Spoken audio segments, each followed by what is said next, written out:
میں یہ دیکھ رہا تھا کہ جیم سٹونز، گریفائٹ، اس کے علاوہ لوہا، تانبا، اس کے علاوہ ماربل اور کوئلہ اور کون کون سے ذخائر ہیں ہمارے ملک میں. مطلب ہم تو مالا مال ہیں ذخائر سے، قدرتی وسائل سے مالا مال ہیں، اور یہ سب وہ چیزیں ہیں جو اب انٹرنیشنل انویسٹرز آ رہے ہیں، ایکسپلور کریں گے پاکستان کے اندر، اینڈ دین اگین وہ پھر اپنی ایکسپرٹیز جو ہیں وہ ہمیں یہاں پہ سکھا کے بھی جائیں گے. اور آئی تھنک ہم نے اس کا ابھی کہتے ہیں نا 5% بھی نہیں ایکسپلور کیا ہے، تو بہت کچھ ہے جو ایکسپلور کیا جا سکتا ہے.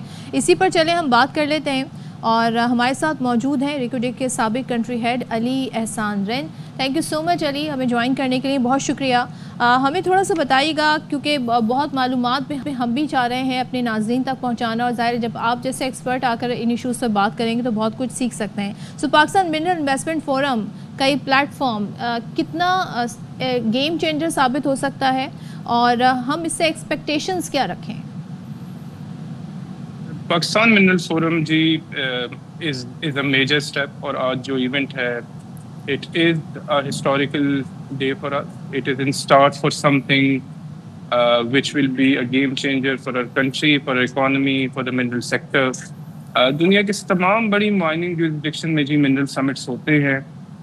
پاکستان میں this is the second summit, but this is something on a much grand scale than the first one. اور آئی تھنک جو SIFC کے امبریلا کے انڈر منرل سیکٹر پہ فوکس ہو ان دا پاسٹ ایئرز، یہ آپ سمجھ لیں this is the result of those efforts. ہمارے پاس آج یہاں پہ local international companies, representative, service industry کے لوگ، تمام لوگ موجود ہیں جی under one umbrella, and I think it's a very very positive step and it's the step in the right direction for the mineral sector in Pakistan. اچھا علی، یہ بتائیے گا کون سے ایسے قدرتی وسائل پاکستان میں موجود ہیں جو کہ جن میں انٹرنیشنل انویسٹرز بہت انٹرسٹڈ ہیں؟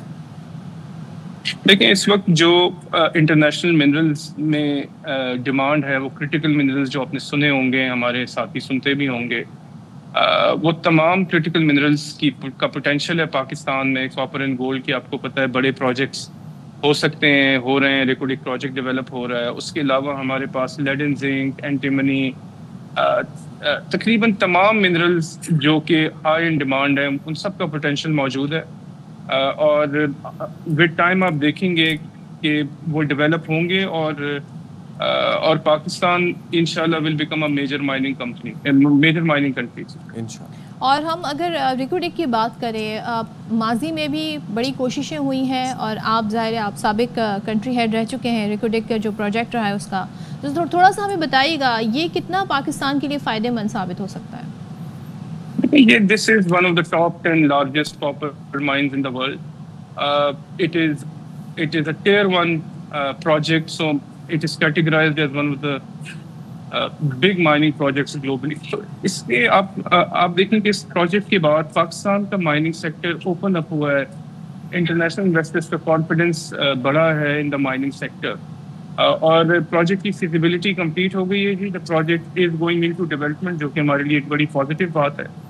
اور اس طرح کے اور پروجیکٹس بھی اب گریجولی ڈیولپ ہوں گے ونس انٹرنیشنل کمپنیز دیکھیں گی کہ ہم نے as a nation, as a country اتنا بڑا پروجیکٹ ڈیلیور کیا.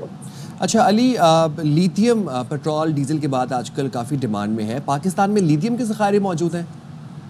دیکھیں لیتھیم کے اوپر 2 ایریاز میں کام ہو رہا ہے اور پوٹینشیل ہے. ایک برائن لیتھیم ہے جو کہ بلوچستان میں ہے، the district is called Washuk, it's adjacent to Chagai. اور پھر KP میں چترا پوٹینشیل موجود ہے. ابھی پروجیکٹ ارلی سٹیجز میں ہے، بٹ کمپنیز کام کر رہی ہیں جی. انشاءاللہ we should pray that they become eventually discoveries and then sizeable projects for Pakistan. اور علی یہ بھی بتائیے گا کہ پاکستان انٹرنیشنل مائننگ جو فورم ہے، منرل انویسٹمنٹ فورم ہے 2025، اس کا انعقاد آج سے ہونے جا رہا ہے. جاب اپرچونیٹیز، امپلائمنٹ کریشن کے حوالے سے بھی ذرا روشنی ڈالیے گا. Mining sector labour intensive sector ہے، اس وجہ سے اس میں جاب اپرچونیٹیز کافی کریٹ ہوں گی. ریکوڈک پروجیکٹ الون فیز 1 میں کوئی 3 سے 4 ہزار جاب اپرچونیٹیز ہیں. اور ہمارے لوکلس کے لیے، ہمارے پروفیشنلس کے لیے this is an opportunity to become part of this mining revolution in Pakistan. اور ہم زیادہ سے زیادہ پارٹیسپیٹ کریں in employment and also in other business opportunities which are associated with these mining projects. اور علی تھوڑا سا ہم یہ بھی جاننا چاہتے ہیں بیکاز آئی تھنک یہ ٹائم ٹیکنگ پروسیس بھی ہے, تو کہیں پہ کوئی معدنیات یا منرلز وہ ایکسپلور ہوتے ہیں, ڈسکور ہوتے ہیں, اس کے بعد ان کی باقاعدہ آگے پروسیس کیسے بڑھے گا, کون سی کمپنی ٹیک اوور کرے گی, یہ کتنا ٹائم لیتی ہیں؟ دیکھیں یوزلی جو لارج اسکیل مائننگ پروجیکٹس ہیں from exploration to production at least کوئی آپ سمجھ لیں 5 سال کا سائیکل ہے اس میں. اس کے لیے پیشنس چاہیے and that is why mining investments are called patient capital. But eventually آپ دیکھیے گا کہ دنیا میں جو بھی بڑے میگا پروجیکٹس ہوتے ہیں they take time and that is why probably mining projects also take time. But once یہ پروجیکٹ ڈیولپ ہو جاتے ہیں جی دین they can carry on for many years. Reko Diq alone is like a 40-year long project. So from that viewpoint things will take time, but eventually in few years you will see a lot of projects coming into production inshallah. اور علی یہ بھی بتائیے گا کہ government of Pakistan بہت facilitate کر رہی ہے انٹرنیشنل انویسٹرز کو, تو کون سی فیسلٹیز پرووائڈ کی جا رہی ہیں انویسٹرز کو؟ دیکھیں ملٹیپل فیسلٹیز پرووائڈ کی جا رہی ہیں. سب سے پہلے تو آپ کو پتہ ہے SIFC کا forum is one window operations جس سے کافی آسانی ہوئی ہے. اس کے علاوہ ابھی ایک mining frame work, harmonisation of mining frame work جو ہے وہ اناؤنس ہوگا ڈیورنگ دا کانفرنس, جس سے ایک سالڈ لیگل فاؤنڈیشن ملے گی to develop the mining projects. Because آپ کو پتہ ہے legal structure and security for the foreign investors are very critical. تو یہ تو بڑے اچھے اسٹیپس ہیں. اس کے علاوہ تقریباً 2 سال پہلے ایک اور قانون سازی ہوئی ہے which is called Foreign Investment Protection Act. تو ان سب چیزوں سے کافی فرق پڑ رہا ہے. اور آپ کو پتہ ہے کہ ریکو ڈک کو بھی EPZ اسٹیٹس دیا گیا اور باقی مائننگ پروجیکٹس کو بھی کوئی اسپیشل اکنامک زون اسٹیٹس دینے کی پاسبلٹیز موجود ہیں.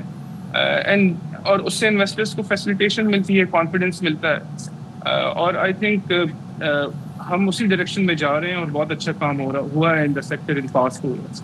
زبردست. Thank you so much Ali Ahsan Rind ہمارے ساتھ تھے.